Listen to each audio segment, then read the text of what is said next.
네, 제가 기도하겠습니다. 하나님 감사합니다. 하나님께서 세우신 교회와 하나님께서 원하셔서 부르신 우리 목사님과 중직자 우리 모든 성도님들 렘넌트 앞에 하나님이 함께 하시는 임마누엘의 증인으로 서게 하신 것을 감사드립니다. 이 시간 이곳에 하나님께서 원하셔서 우리 모두를 부르시고 또 하나님이 원하시는 말씀을 또 하나님의 종을 통해 우리 성도님들에게 주실 것을 믿습니다. 하나님, 이것이 개인의 응답이 아니라 지금 하나님께서 우리 모두에게 주신 응답이고 앞으로 하나님이 이루어 가실 응답임을 우리는 믿습니다. 이 시대에 우리를 하나님 자녀 되게 하시고 전도자가 되게 하시며 시대 살릴 렘넌트로 부르심을 감사드립니다. 하나님, 참소환교회가 전도와 선교의 축복을 누리는 교회가 되게 하시고 이제 앞으로 많은 또 다민족들이 또 이 한국 땅을 밟을 텐데 정말 237 나라 5천 종족 살리는 교회로 설 수 있도록 축복하여 주시옵소서. 하나님의 성령이 지금 이 시간 우리와 함께 하실 것을 믿고 감사드리며 예수님의 이름으로 기도합니다. 아멘. 네, 먼저는 이렇게 귀한 자리에 우리 불러주신 우리 참성원 교회와 우리 목사님과 중직자 또 우리 성도님들께 진심으로 감사드립니다. 혹시 여러분들은 저를 기억 못 하시겠지만 제가 10년 전 이곳에 이렇게 방문을 했었습니다. 제가 호주 멜번에 이제 지금 사역을 하고 있는데 이제 멜번 가기 직전에 이렇게 또 우리 전에 목사님께서 이양희 목사님께서 이렇게 불러주셔서 그때 교회를 잠깐 방문을 하고 그때도 주일 예배 드리고 오후 예배 드리고 이렇게 인사만 드리고 이렇게 돌아갔었습니다. 다 기억 못 하시더라고요. 네. 네, 다 기억 못 하실 것 같아서 말씀드렸습니다. 네. 네, 저희가 그래서 10년 만에 제가 다시 이렇게 여수라는 이 땅을 밟게 됐고 또 이 참성원 교회에 오게 됐습니다. 하나님께서 지난 10년 동안 저희 가정을 또 이렇게 멜버른이라는 지역에 보내셔서 이렇게 선교의 축복을 누리게 하시고 또 하나님의 자녀로 살아갈 수 있도록 이렇게 힘을 주셨습니다. 어, 먼저는 아까 뭐 우리 송 목사님도 얘기했지만 또 여수와 이렇게 또 호주가 연관이 없는 게 아니더라고요. 또 한국은 뭐 하나 이렇게 엮어야 되잖아요. 학연, 지연, 설연 뭐 이런 거 하나 엮어야 되는데 이게 굉장히 이제 저도 이렇게 좀 가볍게만 알고 있다가 이렇게 여러분 앞에 또 서게 되니까 좀 더 구체적으로 한번 찾아보게 됐어요. 그런데 이제 실제로 우리 손영호 목사님이 또 굉장히 우리 한국 교회사에 너무나 중요한 역할을 하신 분이고 또 이제 이 여수가 그 분을 품었던 귀한 현장이잖아요. 그런 이제 그분들이 이제 복음을 받는 데 있어서 이 호주 선교사들이 중요한 역할을 하셨고 또 신학 공부를 하는데 후원자가 되기도 하셨고 또 이제 이 나병 환자들을 돌보실 때 호주에서 저희가 이제 선교사들이 와서 이제 먼저는 이제 부산 지역이죠. 거기 상해원이라는 그런 이제 나병 환자를 돌보는 그런 최초의 기관이 우리나라에 만들어졌을 때 거기에 이제 교육자로 계셨었더라고요. 그래서 부교육자로 계셨다가 이제 이쪽 지역으로 넘어오셔서 이제 애양원을 이렇게 설립을 하시고 이제 그 귀한 사역을 이렇게 감당을 하셨더라고요. 그래서 하나님이 저를 왜 이곳에 이렇게 보내셨을까? 원래 이번 주에는 따로 이렇게 사역이 없었고 이제 이번 주 지나면 저는 이제 한국에 이제 호주로 돌아가야 되는데 근데 이제 송 목사님이 이렇게 또 중직자분들과 얘기를 해주셔서 이렇게 또 올 수 있도록 이렇게 불러주셨어요. 그래서 하나님의 계획이 뭘까 항상 이렇게 생각을 하면서 이렇게 오게 된 것 같습니다. 그래서 그냥 온 건 아니겠구나. 그래서 저희가 이 대한민국이란 나라가 뭐 지금 나라적으로 여러 가지 힘들고 뭐 시끄럽기도 하고 하지만 영적인 눈으로 보면 대한민국 같은 나라는 없습니다. 제가 선교지에서 봐도 호주가 저희보다도 먼저 선교는 시작했지만 지금까지 이렇게 선교의 끈이 이어지고 있지는 않습니다. 교회들이 많이 문을 닫고 있고 실제로 교회들이 이제 힘을 잃어가고 있고 하지만 한국은 그래도 이 힘을 끝까지 이렇게 가지고 그래도 지금도 선교하고 지금도 이렇게 깨어서 기도하고 헌신하는 나라는 제가 봤을 땐 대한민국밖에 없는 것 같아요. 그래서 뭐 미국이란 나라도 워낙 크지만 이 한국이 가지고 있는 이 영적인 힘이 워낙 크기 때문에 또 여러 가지 또 영적으로도 굉장히 나라가 혼란스럽기도 하고 한 부분도 그만큼 우리가 영적인 반대편에서 보면 살아있기 때문에 영적인 싸움도 크다고 생각이 됩니다. 그래서 한국에 사는 분들이 한국 참 살기 힘들다 이렇게 말하지만 해외에서 보면 한국만큼 살기 좋은 나라가 없고 편한 나라가 없습니다. 네, 그래서 여러분 그런 영적인 자부심을 가지셨으면 좋겠고, 또 눈에 보이는 게 전부가 아니기 때문에 눈에 보이지 않는 그런 영적인 은혜가 이 대한민국과 이 땅에 우리 교회에 우리 후대들에게 있다는 사실을 꼭 잊지 않으셨으면 좋겠습니다. 저는 원래 이렇게 통합측 장로교회 출신이었어요. 그리고 또 이제 성결교단에서 신학을 했고, 그런데 하나님께서 이제 하나님의 절대 계획 속에 이렇게 다락방 전도운동을 만나게 하셔서 그 누구도 저에게 강요한 사람이 없는데 이제 제발 스스로 1차 합숙을 가야겠다. 그러면 가봐야겠다. 이런 또 마음을 주셔서 이제 1차 합숙을 2000년대 초반에 가게 됐고, 그때 이제 제 인생의 결론이 딱 내려졌었습니다. 그래서 원래 이제 목사가 되려고 준비를 하고 있었거든요. 그래서 하나님께서 이제 합숙 훈련을 받으면서 제가 이제 이 놓쳤던 이 복음에 대한 진짜 깊이와 높이와 넓이를 깨닫게 하셔서 목사가 된다면 목사 이전에 전도자가 돼야 되겠다. 이게 합숙 때 딱 복음이 깨달아지면서, 그리고 임마누엘과 성령의 내주가 깨달아지고, 그리고 이제 이 전도자, 그래서 목사가 되는 게 중요한 게 아니다. 진짜 하나님이 원하시는 건 전도자다. 그래서 이제 그 언약 붙잡고 이 전도운동 속으로 들어오게 됐었고요. 그렇게 해서 이제 쭉 인도 받다가 이제 하나님께서 저희가 섬기던 교회에서 이제 부교육자들을 이제 1년에 한 번 이렇게 아시아 지역에 이제 전도 캠프를 보내주셨어요. 그래서 제가 제일 처음으로 이제 일본이라는 그 현장에 이제 요코하마에서 했었던 전도 캠프를 참여하게 됐었고, 근데 가기 전에 저희 교회 렘넌트가 저에게 찾아와서 그런 얘기를 하더라고요. 목사님, 제가 얼마 전부터 일본인 친구랑 펜팔을 시작을 했어요. 뭐 펜팔 우리 많이 하잖아요. 예전에는 우리 어르신들은 이제 군대 있을 때 보면은 이제 군대 이제 외부에 있는 사람들이 이제 편지 보내고 펜팔을 많이 했는데, 이 친구는 또 일본인이랑 펜팔을 하고 있는 거예요. 그래서 근데 혹시 목사님 뭐 일본 가신다니까 혹시 몰라서 얘기를 한다는 거죠. 그래서 그래? 그러면 그 친구가 어디에 사는지 한번 물어봐 그랬어요. 그러면 제가 이 요코하마를 가니까, 근데 또 일본이 워낙 땅이 넓잖아요. 그러니까 뭐 너무 먼 데 있으면 못 만나니까 어딘지 물어봐라 그랬는데 요코하마에 살고 있었어요. 그리고 제가 그때 그 어느 지역에 각 지역 가면 캠프를 지역을 나눠서 가잖아요.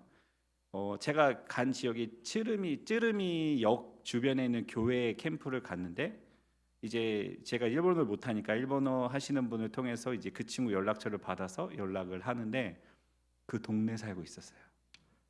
그래서 그 다음 날 그분이 통화를 하고 그 친구를 만나서 이렇게 복음을 쭉 전했거든요. 일본이 복음화율이 3%밖에 안 되잖아요. 근데 이제 이 친구한테 복음을 다 전하고 물어봤어요. 이해가 되냐? 이해가 된대요. 그래서 어떻게 할 수 있냐 그랬더니 자기가 고등학교를 미션 스쿨을 나와서 기본적인 지식은 있었던 거예요. 그런데 이제 정확하게 이제 그냥 머리로 아는 거지 그 예수님이 어떤 분인지 정확히 몰랐던 거죠. 그래서 복음을 전하고 이제 영접을 하고 그 교회까지 연결이 됐어요. 이제 그러고 나서 이제 돌아와야 되잖아요. 돌아오는데 제가 이제 돌아오면 목사 안수를 딱 받는 거였어요. 바로 다음 날 월요일 날. 그래서 이제 돌아오기 전에 토요일 날 한국 돌아오기 전에 이제 새벽같이 일어나서 그 요코하마 그 배들이 크루즈가 들어오는 항구가 있거든요. 거기에 나가서 제일 끝에 엄청 길더라고요. 제일 끝에 가서 하나님, 제가 이 전도운동 속에 들어왔는데 그래도 제가 이제 돌아가면 주일 예배 마치고 월요일 날 노회 때 목사 안수를 받습니다. 제 원래 꿈이었거든요. 목사님 되는 게. 꿈이 이루어지는 거죠. 그래서 하나님께 평생의 언약을 주세요. 그렇게 이제 기도를 할 때 이제 두 가지였어요. 하나님이 나를 원하셔서 부르셨다는 거, 마가복음 말씀, 그다음에 그리고 이사야서에 저는 렘넌트라는 거. 네, 그래서 그때 그 렘넌트를 이렇게 말로만 렘넌트 했지 그걸 나의 언약으로 정확히 붙잡지 못하고 있었던 것 같아요. 근데 그때부터 이제 렘넌트란 언약을 나의 언약으로 붙잡고 나는 렘넌트구나, 이제 이런 언약을 붙잡고 목사 안수를 받고 이제 목회자로 서게 됐었습니다. 그런데 이제 일본에 다녀오고 나서 마음이 쉽지 않은 거예요. 선교에 대한 마음이 쉽지 않은 거예요. 근데 그럴 수 있잖아요. 우리가 한번 또 나갔다 오면 마음이 뜨겁잖아요. 뜨거워서 또 선교해 뭐 이런 마음들이 있으니까 저도 그런 줄 알았어요. 근데 이 마음이 식지가 않는 거예요.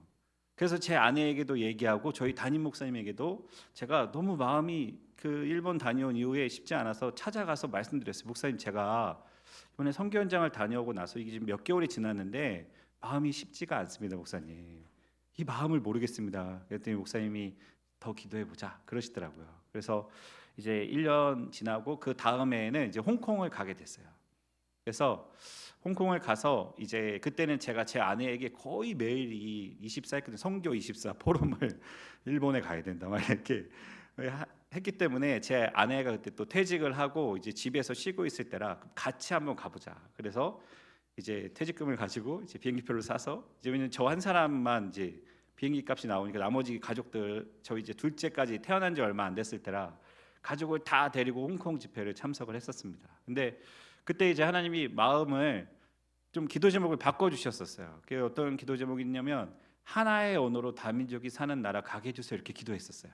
그 집회 때 그 과정 중에 그러고서 이제 아내에게도 이제 선교 현장 같이 보고 네 그리고 이제 돌아왔는데 이제 얼마 있다가 저희 동기 목사님들이 이제 그때는 서울은 예원교회에서 핵심을 했으니까요. 모임 자리가 있었는데 같이 이렇게 떡볶이 먹고 김밥 먹고 이렇게 막 얘기하고 있는데 갑자기 호주에서 저희 동기 목사님이 들어온다는 얘기를 하는 거예요. 근데 거기 한 여섯 일곱 명의 이제 그 부교육자들이 다 앉아 있는데 한 사람이 그 얘기를 했는데 그 말이 제 마음에 탁 다가왔었습니다. 네. 그래서 왜냐면 저는 이제 기도를 하고 있었잖아요. 하나의 언어로 다민족이 사는 나라를 기도하고 있었고 그게 호주는 아니었거든요. 그게 호주를 정해놓고 기도한 게 아니라 그냥 그렇게 기도 제목을 주셔서 기도했는데 어느 날 그 호주란 나라가 제 귀에 탁 들려오는데 제 가슴에 탁 부딪혀 왔어요. 그래서 이제 그때부터 그 목사님이 오기만을 간절히 기다렸다가 제가 제 발로 찾아가서 그 현장에 대한 얘기를 듣고 더 이제 구체적으로 기도를 하게 되고 처음에는 문이 막힌 것 같았지만 하나님께서 이제 그 문을 나중에 열어주셨어요. 그래서 제가 이제 2014년도에 처음으로 이제 호주로 가게 됐었습니다. 근데 이제 호주도 간다고 해서 다 되는 나라는 아니더라고요. 비자 문제가 해결이 돼야 돼요. 한국도 지금 외국인들이 지금 엄청 많이 유입이 되고 있잖아요. 근데 그 사람들에게 제일 큰 문제는 비자 문제거든요. 호주도 마찬가지예요. 제가 갔지만 나름대로 선교에 대한 언약을 품고 갔지만 이제 비자 문제가 걸리는 거였어요. 그래서 근데 이제 저는 신학은 이제 제가 성결교단에서 신학을 했기 때문에 학사 학위를 가지고 있었어요. 성결대학교 이제 신학과를 나와서 그래서 이제 학사학위를 가지고 있었고 이제 목회는 이제 다락방에서 한 거죠. 그래서 이제 목사 안수를 받고 강선호회에서 2년 동안 이제 부교육자로 있었는데 호주는 이제 종교 비자가 그래도 좀 기독교 바탕이 있던 나라기 때문에 종교 비자가 있었어요. 그래서 제가 그 비자를 받을 수 있는 모든 조건이 다 되는 거예요. 왜냐면 저희 RTS는 그 학위가 없잖아요. 그게 이제 아직은 이제 인가된 학교가 아니기 때문에 학부나 대학원이 다 학위가 나오지 않아요. 근데 이제 저는 하나님이 이제 기존 교단에서 이제 성결 교단에서 신학을 했기 때문에 학사 학위를 가지고 있었고, 근데 이제 RTS는 이제 연구원 과정, 대학원 과정을 갔기 때문에 이제 학위는 가지고 있는 거예요. 근데 제가 이제 호주에서 이 비자를 받을 때 그 학사 학위가 있었고, 그 다음에 이제 목사 안수를 받고 2년 목회를 하고 그 부목사로 있었기 때문에 경력이 되는 거예요. 그러니까 서류상 아무런 문제가 되지 않았어요. 그래서 제가 2월에 호주를 들어갔고 영주권을 그해 9월에 받았습니다. 1년조차 걸리지 않았어요. 그러니까 이거는 기적인 거예요. 그때만 해도 이렇게 비자를 받는 사람이 없었어요. 그러니까 하나님이 계획이 있으니까 하나님이 하시면 진짜 절대 불가능이 절대 가능으로 다 바뀌더라고요.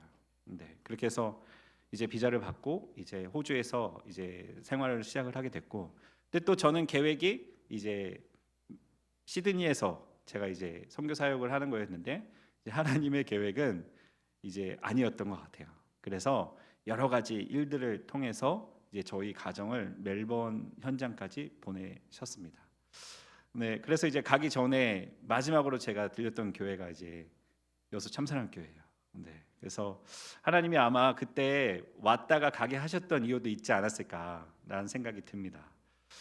그렇게 이제 호주에서 사역을 하게 됐고, 뭐 지나온 10년을 돌아보면 아, 결국에는 사역 이전에 하나님이 이제 저 자신과 또 저희들을 만들어 가시는 그런 시간표였던 것 같아요. 우리가 복음은 알고 있지만 또 우리가 또 연약한 부분들이 많이 있잖아요. 복음이 아닌 것들, 또 우리 그 사단의 망대들이 많잖아요. 근데 실제 정말 그렇더라고요. 네, 제가 하나님의 자녀고 목회자가 됐지만 내 안에 그런 여러 가지 쓴뿌리들도 많고 연약한 부분도 많았고, 이게 복음화되지 않은, 진짜 예수가 주인 되시지 않은 너무나 많은 것들이 있어서 하나님이 그 10년을 이렇게 정말 훈련하는 그런 시간표였다고 생각이 듭니다. 많은 만남들도 있었고 또 그곳에서 또 많은 또 열매들도 있었지만 결국에는 하나님이 이제 나 한 사람을 복음화 하시는, 네, 그러니까 우리가 다 응답받고 무너지면 안 되잖아요. 네, 그래서 지나온 10년을 돌아보면 아, 정말 하나님이 나를 만들어 가셨구나. 나와 우리 가족들, 또 이게 부교육자 생활한 거랑 담임 목사가 된 거랑은 진짜 다르더라고요. 네. 그래서 그 또 개척을 해외에서 개척을 한 거잖아요. 해외에서. 제가 이번에 와서 되게 큰 위로를 받은 게, 우리 송사님이랑 포럼하다가 우리 지난주에 오셨던 우리 이태리 선교사님이 선교지에서 성도 한 명은 이게 국내 그 선교지 한 명은 뭐 선교지 100명과 같은 거다 그랬더니 그럼 나는 지금 이 엄청난 목회를 하고 있구나 이제 이런 진짜 그 위로가 됐어요. 그 말이. 네, 아무것도 아닌 말로 했을지 몰라도, 왜냐면 전 좀 그런 부분에 많이 눌려 있었거든요. 저도 모르게. 네. 하여튼 하나님께서 이번에 와서 여러 가지로 또 영육 간의 많은 위로를 이 여수 현장에서 주시고 있어서 너무나 감사드립니다. 네, 우리 PPT 보면서 또 같이 하겠습니다. 아, 네, 저희 빅토리아 임마누엘 교회고요. 저희 그 빅토리아주 랜드마크입니다. 네, 그래서 다 이게 영국, 워낙 이 호주 자체가 영국령이었기 때문에 이 영국을 거의 따라했고, 시드니 호주 하면 주로 오페라 하우스가 가장 먼저 떠오르잖아요. 근데 이제 저희가 사는 멜번은 이 플린더 스트리트 역이라고 해서 이 역이 제일 가장 상징적인 그런 건물입니다. 그래서 그냥 이거는 이제 보여드리려고 다음에 오셔서 다 이렇게 또 가시면 아, 이렇구나 이렇게 아실 수 있습니다. 네. 네, 여기 호주가 이렇게 땅은 굉장히 넓어요. 한국의 몇십 배가 됩니다. 네, 뭐 20몇 배가 되는 걸로 알고 있어요. 네, 그런데 저는 이 호주가 선진국 대국이라고 생각했거든요. 근데 이번에 제가 이제 시흥 안디옥 교회가 또 저를 파송해 주신 교회가 있어서 이제 선교 축제 줄 때 갔는데 목사님 그 얘기 하시더라고요. 호주는 소국이라고. 네, 그래서 필리핀은 인구가 몇인 줄 아냐? 1억 몇천이다. 근데 이제 호주는 저렇게 땅덩어리는 넓은데 인구가 3천만이 이제 갓 넘었어요. 대한민국 인구보다도 안 돼요. 네, 반 전에는 반도 안 되다가 이제 요 근래 3천만이 이제 갓 넘었습니다.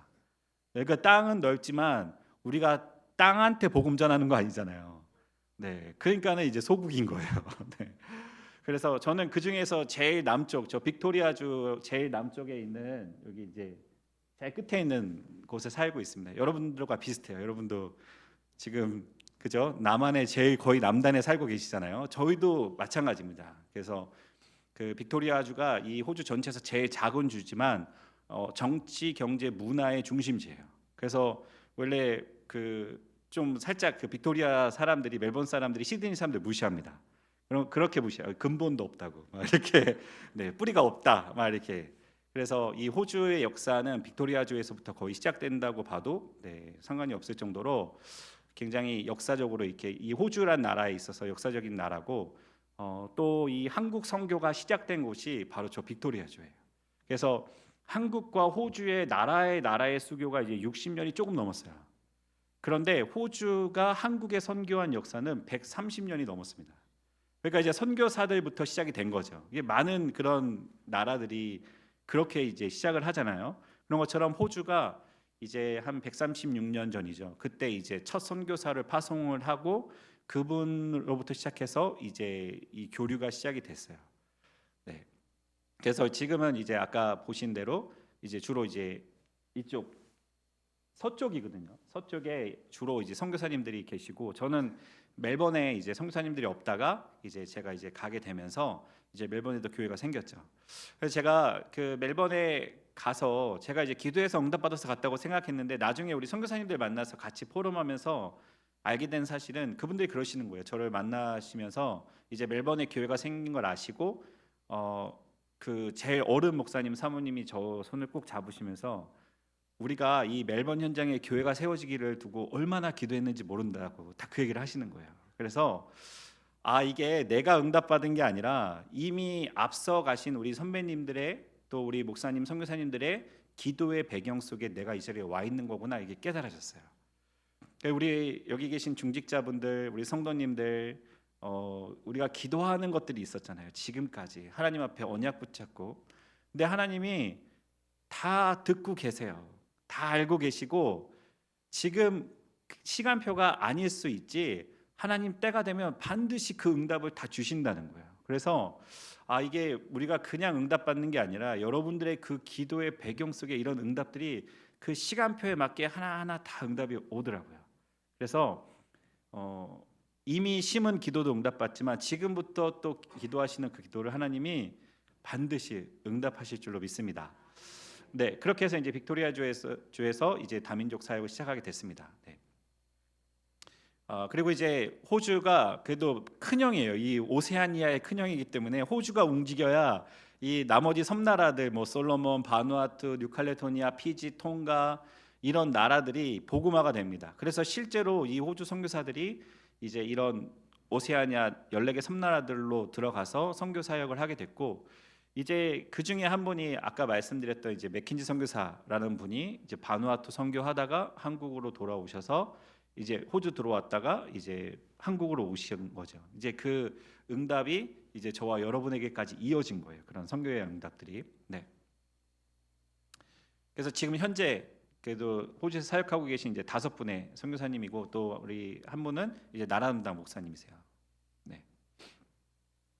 그래서 저희 교회는 제가 가기는 2014년도에 갔고 또 멜번은 2015년도 겨울에 이제 들어갔지만 이제 정식으로 교회가 설립되기까지는 좀 시간이 걸렸습니다. 그래서 2018년도 11월에 우리 호주 선교사님들 다 모시고 이제 교회가 정식으로 이제 설립이 됐고요. 저는 2019년도 선교 대회 때 이제 파송이 됐었습니다. 네. 그리고 이제 호주의 이 최초의 선교사님에 대해서 이제 우리가 한국과 호주의 이제 역사를 알아야 되기 때문에 이 그 호주에서 한국으로 처음 들어오신 분이 바로 이 조셉 헨리 데이비스 선교사님이세요. 그 동생이랑 같이 들어오셨어요. 30대 초반의 나이에 이제 한국이란 나라를 마음에 품고 이제 오셔가지고 처음에 이제 서울에서 이제 그 당시 이제 미국 선교사님들 이제 언더우드 선교사님 뭐 이런 분들 만나가지고 언어도 배우고 이제 선교에 대한 한국에 대한 그런 여러 가지 전반적인 내용들을 듣고 이번이 이제 선교 여행을 떠나요. 그래서 한국에서부터 서울에서부터 이제 부산까지 이제 쫙 전국을 그냥 이 걸어서 내려옵니다. 네. 근데 내려오셔서 도착하고 그 다음 날 순교해요. 왜냐면 그 당시만 해도 호주에서 한국 오는 것도 수개월 배를 타고 와야 되는데 이 젊은 사람이 그 열정에 좀 몸을 추스리고 이렇게 가야 되는데 너무 이 한국 복음화에 대한 뜨거운 열정 때문에 이분이 이제 선교 여행을 바로 떠난 거예요. 근데 이제 풍토병이라는 게 무섭잖아요. 그 당시에는 의료가 발전이 안 돼 있고 그래서 몸이 지칠 대로 지쳐서 결국에는 이제 병을 얻고 그게 이제 도착하고 나서 이분이 이제 그 다음 날 순교를 하세요. 그때 나이가 33살이에요. 네. 이분이 호주에서 세운 학교가 지금도 제가 사는 멜버른에 있어요. 코필드 그랜마라고 코필드 지금 초등학교 같은 학교를 세워놓고 학교 교장으로 얼마든지 자기가 성공된 인생을 살 수 있는데 그거 다 내려놓고 자기 동생이랑 같이 한국 선교를 떠난 거예요. 근데 이 사람이 중요한 게 뭐냐면 이분이 그렇게 순교를 하면서 이 빅토리아 장로교회죠. 빅토리아 장로교회가 한국 선교에 눈을 떠요. 그래가지고 이 여전도의 모임이 한국 선교회로 바뀝니다. 그래서 한 사람의 순교로 이제 호주 장로교회가 이 한국 선교에 눈을 뜨고 그때부터 선교사들을 본격적으로 파송을 해요. 네, 그래서 제가 이제 살고 있는 그 멜번에 그 스코처치라고 거기에 가면은 한쪽에 비석이 있어요. 실제로 입은 비석이 있는데 그 친구들이 만들어 놓은 거예요. 거기에 보면은 이분에 대한 양력과 이름이 나오면서 한국의 최초의 선교자, 순교자라는 그 문구가 탁 나와 있어요. 넘겨주세요. 그리고 이제 아까 우리가 말씀드렸던 이 한국 나환자들의 아버지라고 하는 제임스 노블 맥킨지 선교사님과 그 가족이 다 이 빅토리아 장로교 출신이에요. 그래서 좀 살짝 저는 좀 자부심이 있어요. 멜번에 대한 자부심. 아, 우리 한국 선교가 멜번에서부터 시작이 됐다. 네, 그러니까 정말 저도 이 사실을 이제 알고 나서 그때부터 제가 그 땅을 밟잖아요. 멜번 땅을 밟잖아요. 그럼 저분들이 밟았던 그 땅을 제가 그대로 밟고 있는데 정말 이 복음의 빚진 자라는 그 마음이 많이 들어요. 이제는 우리가 역으로 그 땅을 선교하는 시간표가 왔잖아요. 네. 그래서 이 여수 땅도 이 전라도도 이 호주 선교사들과 무관하지 않다라는 거. 네. 그래서 그 말은 하나님이 여러분에게 호주 선교사 왔으니까 저런 얘기 하지가 아니라 우리에게 기도 제목을 주신다고 저는 믿습니다. 그래서 제가 아까 목사님께 목사님 여기 교회 주보에 선교사님들 이름에 제 이름도 좀 넣어주세요 그랬어요. 제가 선교 현장에서 느낀 게 뭐냐면 선교 후원금이 중요한 게 아니에요. 전 제일 감사한 게 교회가 기도의 배경이 되는 게 이렇게 큰 힘이 될 줄은 몰랐어요. 네, 그래서 저희 이름 이렇게 들어가면 그래도 보잖아요. 호주에서 기도해 주세요. 네, 그래서 네, 그렇게 될 거라 믿습니다. 네. 그래서 이제 이분들을 통해서 우리나라 이제 나병 환자들뿐만 아니라 이제 여러 그 선교의 그런 축복을 누리게 됐고, 특히 이 딸들이 6.25가 지나고 나서 우리나라가 완전히 황폐해져 있을 때 그 딸들이 이제 중국에서 선교하다가 들어와서 아버지를 이어서 이제 우리나라의 그 부산에 이제 그 여성 산부인과를 세운 거죠. 최초의. 네. 그래서 다 두고 갔어요.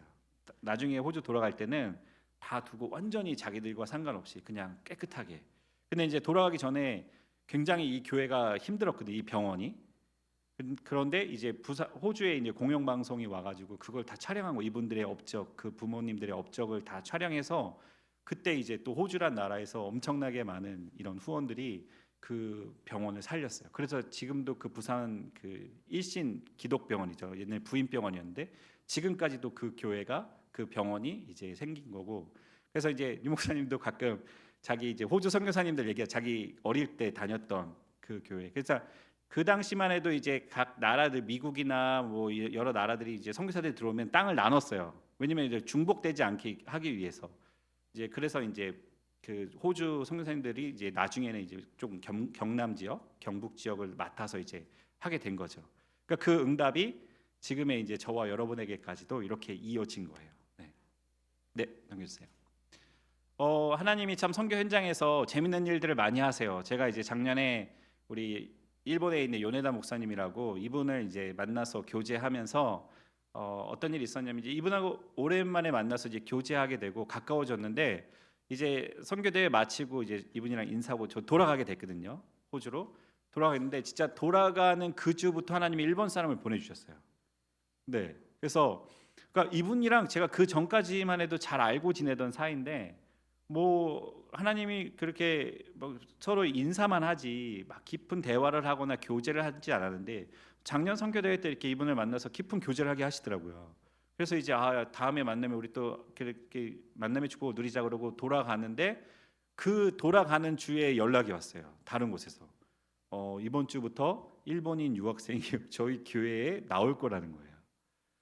그러니까 이제 일본인 유학생이니까 이 친구 영어도 안 돼요. 영어도 안 되고 그러니까 이제 저희는 뭐 일본어를 할 수 있는 사람도 없고 그래서 일단은 영어로 이제 예배를 통역을 해서 드리고 이제 제 설교 본문을 다시 요즘엔 번역이 잘 되니까요. 다 번역을 다 해서 주고 근데 이제 깊은 교제가 안 되잖아요. 근데 이제 하나님이 직전에 이제 이 성사님 만나게 했잖아요. 그래서 전화를 했죠. 우리 교회에 돌아갔는데 이게 일본인이 오게 됐습니다, 목사님. 도와주실 수 있냐? 그래가지고 이제 작년 선교대 이후부터 이제 이 친구가 다락방이 시작이 된 거예요. 그래가지고 매주 월요일 날 이제 일본 그다음에 호주에서 이제 줌으로 해가지고 이분들이 양육을 해주고 이제 주일 포럼을 그때 하는 거예요. 이제 그때 일본어로 이제 포럼 그 통역해주고 그렇게 해서 이제 지금까지도 이 친구가 이제 신앙생활을 잘 하고 있습니다. 네. 네, 그래서 저희 셋이 저기 내중에 저 중코상이라고 이제 저 친구가 이제 오면서 하나님이 이제 그렇게 하신 거예요. 네, 그러니까 하나님은 그 한 영혼에 대한 이 마음과 관심이 엄청나신 거예요. 우리가 한 영혼이 천하보다 귀하다는 말 진짜 많이 하잖아요. 하지만 때로는 그걸 실감 못할 때가 많거든요. 근데 선교지에 있다 보니까 진짜 일당백이라고 그 한 영혼이 세워지기까지, 특히 다민 쪽이 한국 사람들이 그래도 처음에 시작할 때는 주로 한국 사람들이 시작할 수밖에 없는 그런 배경도 있어요. 근데 그런 교회에 와서 이제 정착을 하고 뿌리를 내린다는 게 정말 쉬운 일이 아니거든요. 그래서 진짜 하나님이 하시는구나라는 생각이 들고, 하나님이 이 영혼을 어떻게 바라보시기에 이렇게 하실까라는 생각이 들 정도로, 그래서 여수도 앞으로 지금 한국 전체가, 저는 그렇게 생각해요. 한국이 이제 문을 열지 않으면 안 되는 상황이 됐어요. 맞잖아요, 그죠? 우리만으로는 이 감당을 할 수가 없어요. 이미 만들어진 시스템을 돌릴 수가 없어요, 나라가. 그렇기 때문에 이민자를 받아들여야 되는데, 우리가 이거를 영적인 눈으로 보면 진짜 2, 3, 7, 5천 종족이 알아서 들어오는 거거든요. 이건 엄청난 축복이에요. 그래서 우리가 나가서 선교하는 건 진짜 쉽지 않은 부분도 있어요. 그런데 들어와 있는 사람을 우리가 조금만 이 마음의 문을 열고 그들이 올 수 있는 준비만 하면, 저는 한 사람이 시작이라고 생각해요. 네. 그래서 준비하시면 됩니다. 그래서 제가 목사님한테도 여기 교회는 다 그래도 주보에 영어로 다 기재도 돼 있네요, 막 이렇게 얘기했는데, 이게 그냥 우스갯소리 같지만 그렇지 않아요. 이런 작은 것 하나가 우리가 말하는 2, 3, 7, 5천 종족, 우리 처음에는 세계복음화로 시작했잖아요. 그래서 2, 3, 7, 5천 종족까지 갔는데, 이런 것들이 이제 우리가 바뀌어야 되는 것 같아요. 네. 그러니까 저도 제가 안 바뀌니까 하나님이 억지로 바꿔 가시더라고요. 네. 그렇습니다. 네. 그래서 이제 저희는 주로 대학 사역을 많이 했어요. 뭐 이거는 이제 그냥 사진, 대표적인 사진이지만, 이제 선교사님들하고 같이 모여서 이렇게 또 대학 현장, 특히 이제 저는 이제 멜번에 있으니까 멜번 대학 사지만, 이제 호주에 있는 대학들을 품고 주로 대학 사역들을 많이 하고, 또 이제 지역 사역들을 하고, 네, 다민족 사역을 하고 있습니다. 제가 이제 제가 이제 멜번에 간 지 10년이 됐는데, 그 10년 동안 제가 다른 섬나라를 한 번도 가보지 못했어요. 네. 그러니까 선교사는 한 지역에만 있는 게 아니잖아요. 선교사는 계속해서 이렇게 선교를 하는 거잖아요. 그러니까 오세아니아 전체를 품고 가는데, 하나님이 어떻게 보면 호주는 전초기지 같이 보내신 거예요. 여기서부터 나머지 오세아니아 섬나라들을 갈 수 있게. 그래서 제 기도 제목 중에 하나가 이 섬나라를 가는 거였는데, 문이 열리지 않는 거예요. 그러니까 이게 제가 가고 싶다고 해서 갈 수 있는 게 아니더라고요.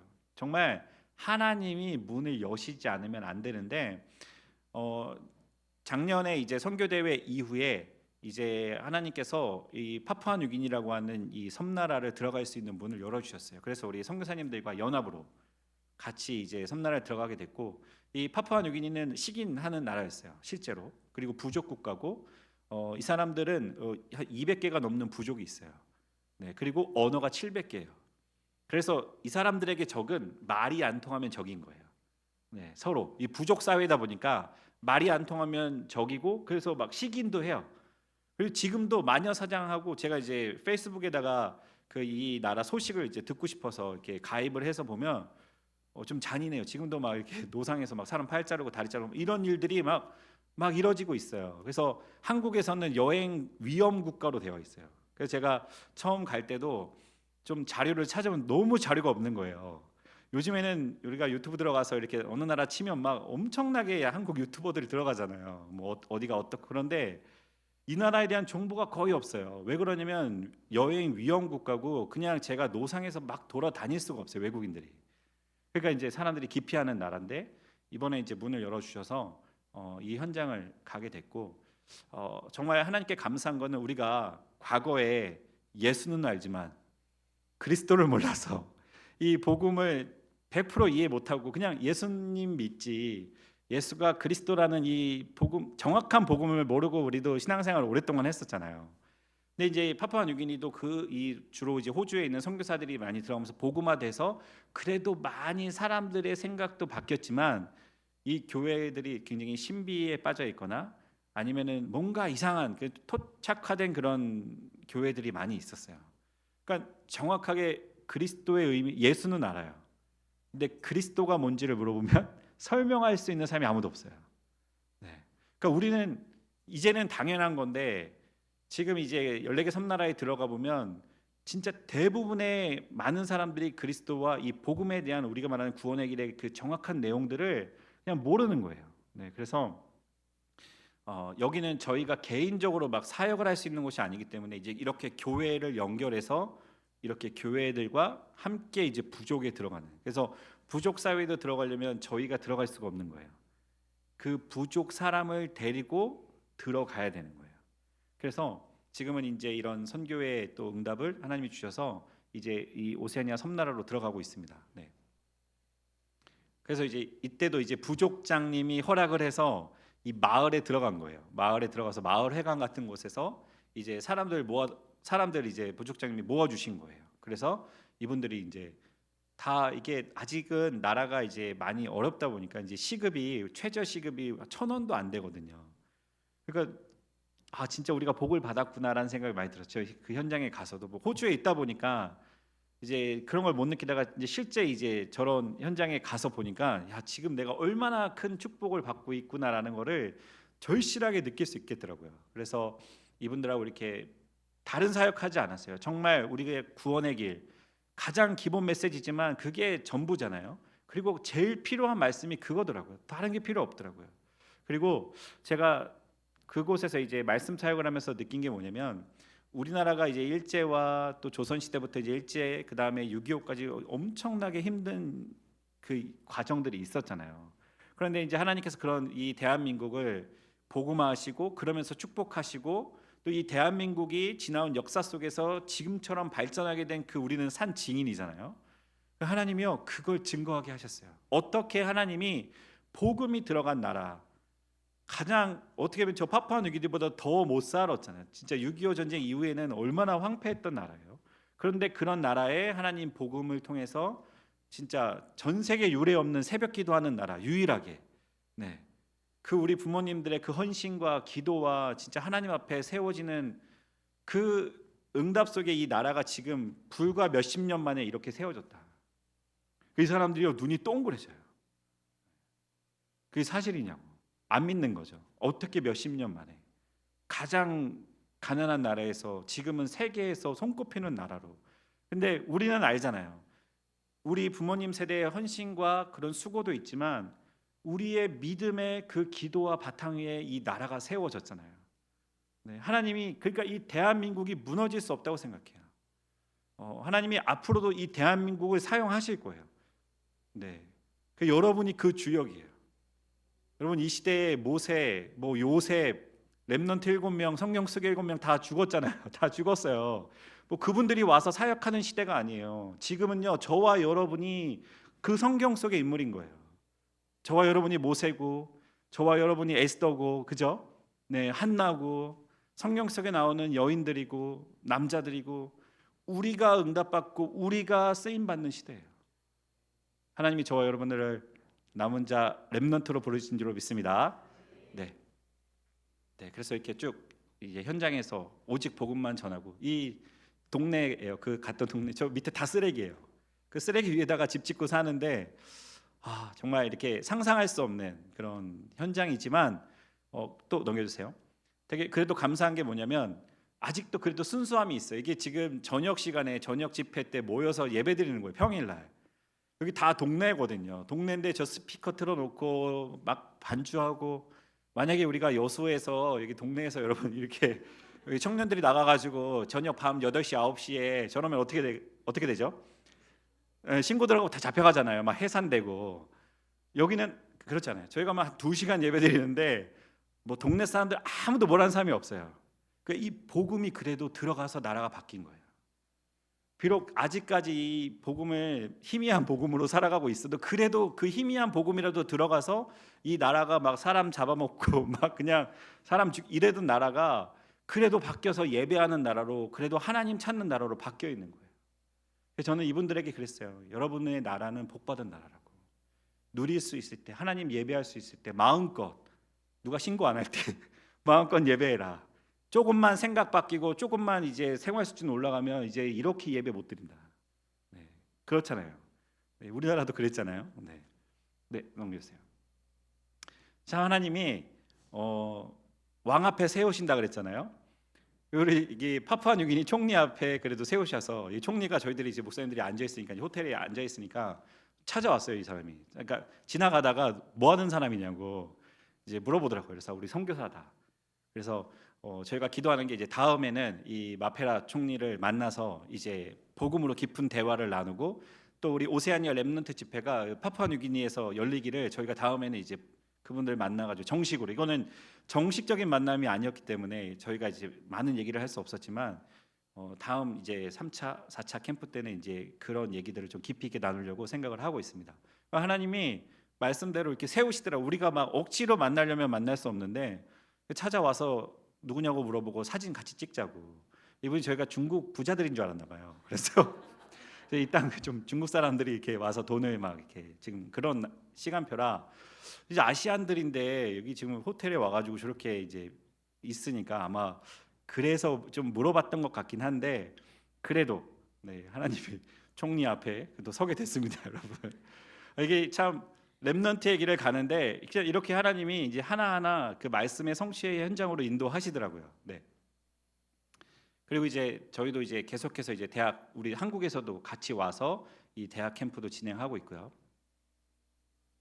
그래서 우리 문화 캠프 했던 모습들이고, 네 저희 아이들이 한복 입고 K 컬처 해가지고 이제 저희 아이들입니다. 저희 아이들 딸과 아들인데 어떻게 옷 입고서 이제 사진 찍어주고 옆에서 복음 전하고 뭐 이제 이렇게 또 지금은 좀 그렇게 이제 다가가서 이제 복음을 전하는 거죠. 네.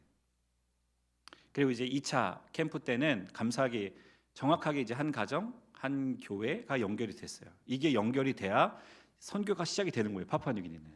그래야 이제 부족 사회로 저희가 들어갈 수 있는데 2차 캠프 때는 이제 사역이 되어지고 그리고 이제 좀 더 선교사님과 세분화해 가지고 저는 이제 어린이 사역을 네 이렇게 이건 이제 그 중에 하나입니다. 네. 네, 제가 한국어 찬양 가르쳐 줬더니 잘하더라고요. 네.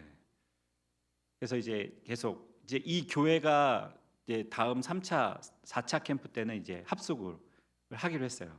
그러니까 이제 목사님, 그러니까 한 사람이 연결되고 한 사람이 자기 부족을 연결해주고 이 부족에서 교회 문을 열어주기까지 3차가 걸린 거예요. 네. 근데 이제 이 교회가 이제 연결이 되면서 이제 다음 캠프 때는 이 집중훈련하기로 이렇게 목사님과 이렇게 하게 됐습니다. 네. 네. 캠프했던 현장들이고요. 네, 계속 넘겨주세요.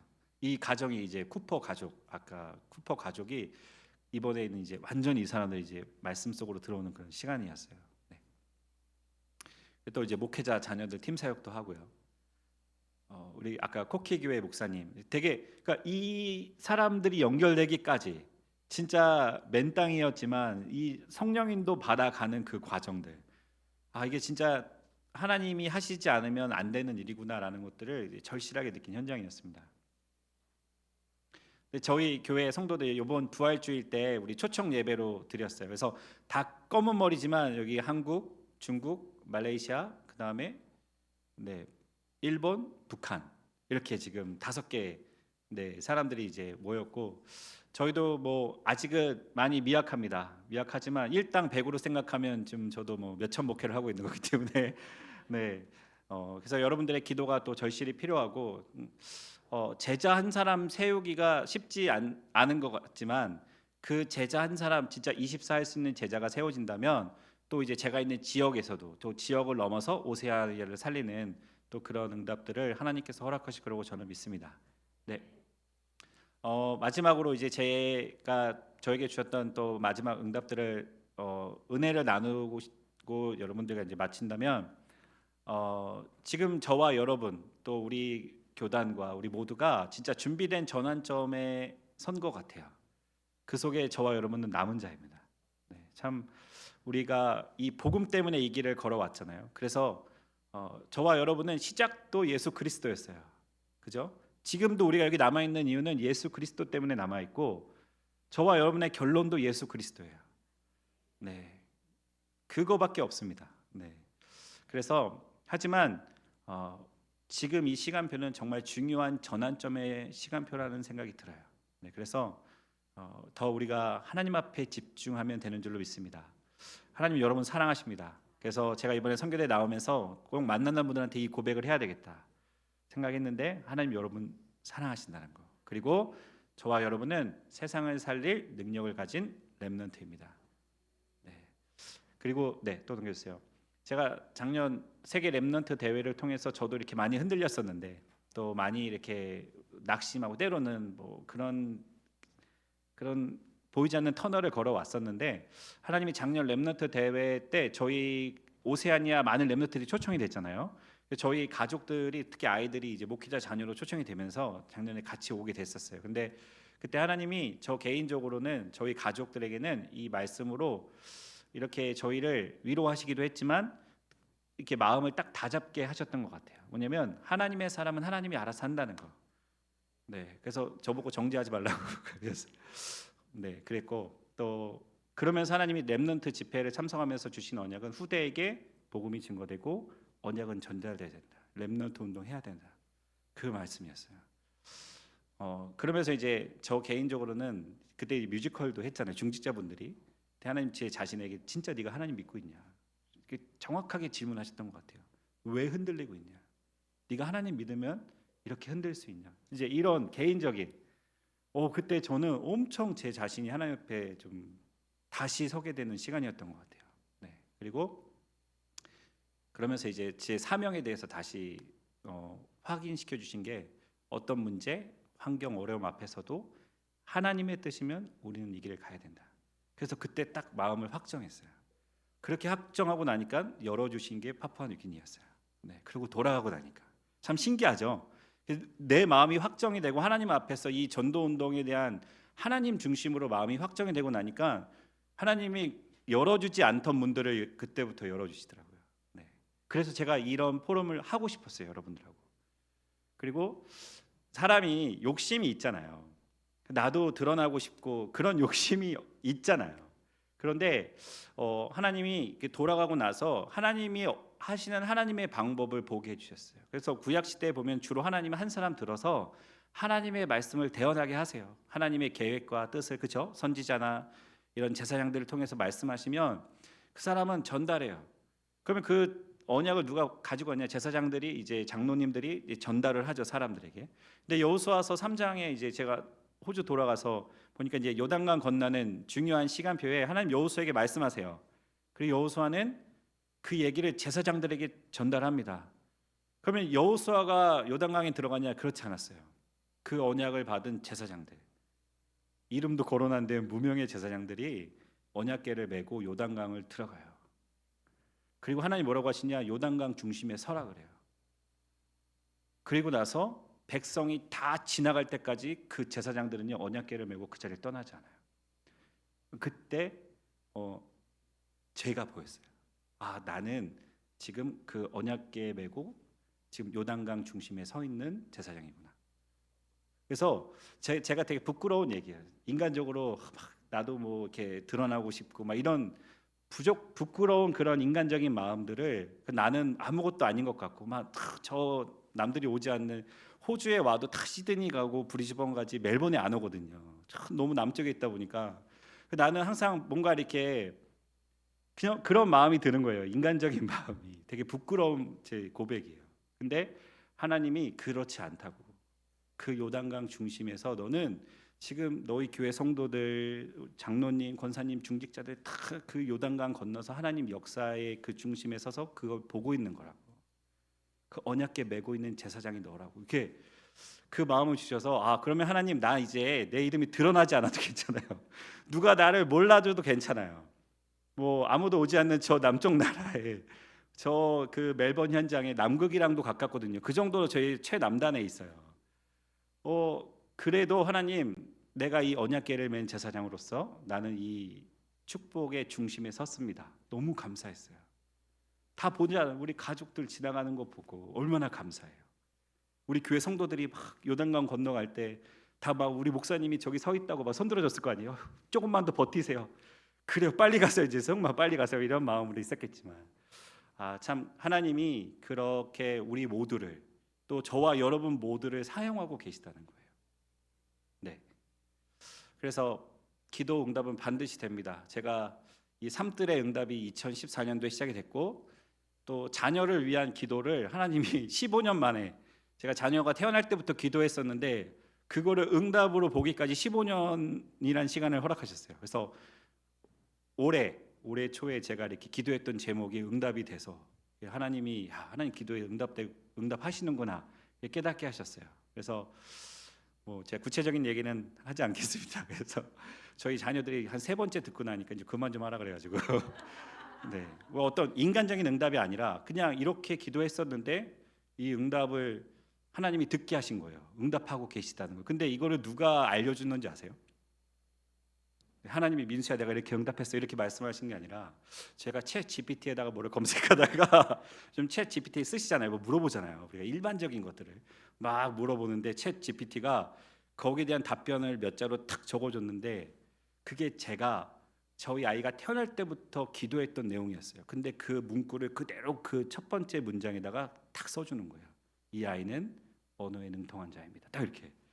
그게 제가 기도했었던 15년 동안 그거를 챗 GPT가 응답을 해주더라고요.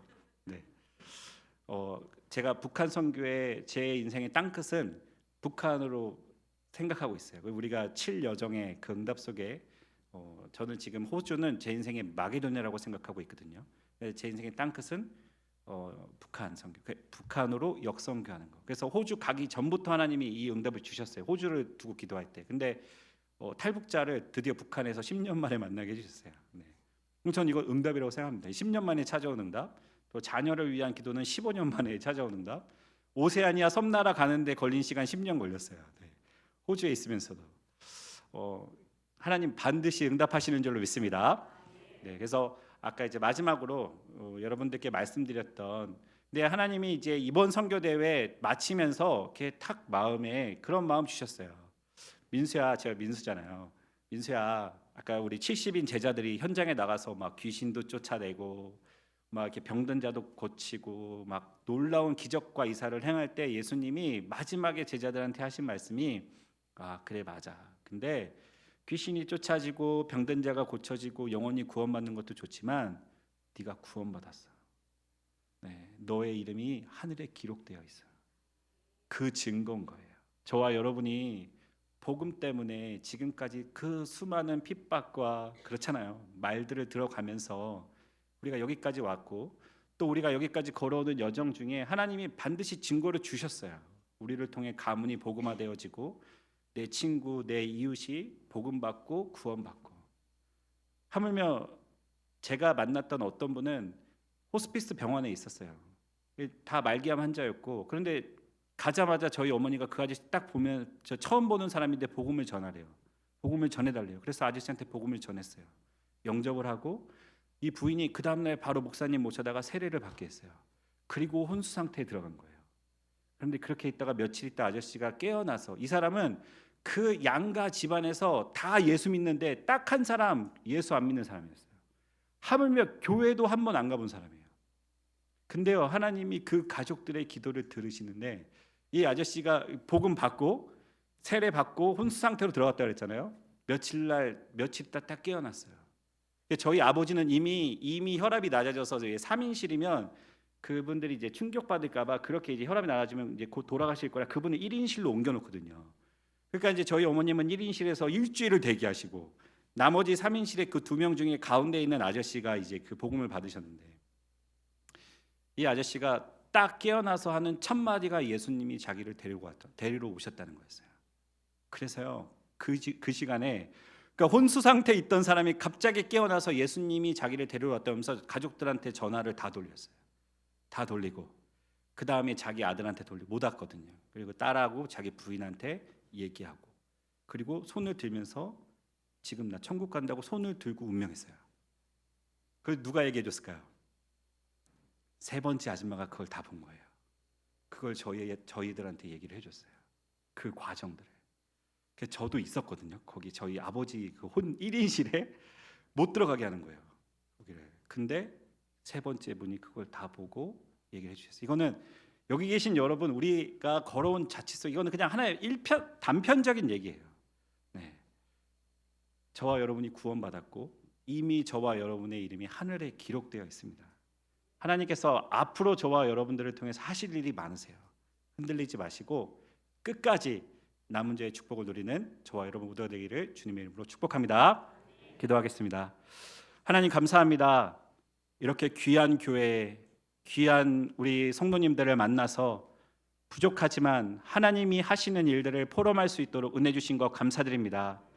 하나님, 참 소망교회가 여수를 넘어서 정말 237 나라 5천 족 살리는 교회가 되게 하시고, 우리 중직자 우리 성도님들의 산업을 축복하셔서 하나님이 예비하신 빛의 경제를 가지고 세계복음하고도 조금도 부족함이 없을 만큼 하나님 채워주시고 역사하시고 응답하시고 축복하여 주시옵소서. 뿐만 아니라 우리 렘넌트들의 가는 그 여정을 축복하시사 이 아이들을 통해 정말 2023년, 2030년, 2080년 시대를 살리는 주역이 되게 하시고, 또 정말 미래 살릴 렘넌트를 세우는 교회로 설 수 있도록 하나님 참 소망교회를 축복하여 주시옵소서. 여수 땅을 축복하여 주시옵소서.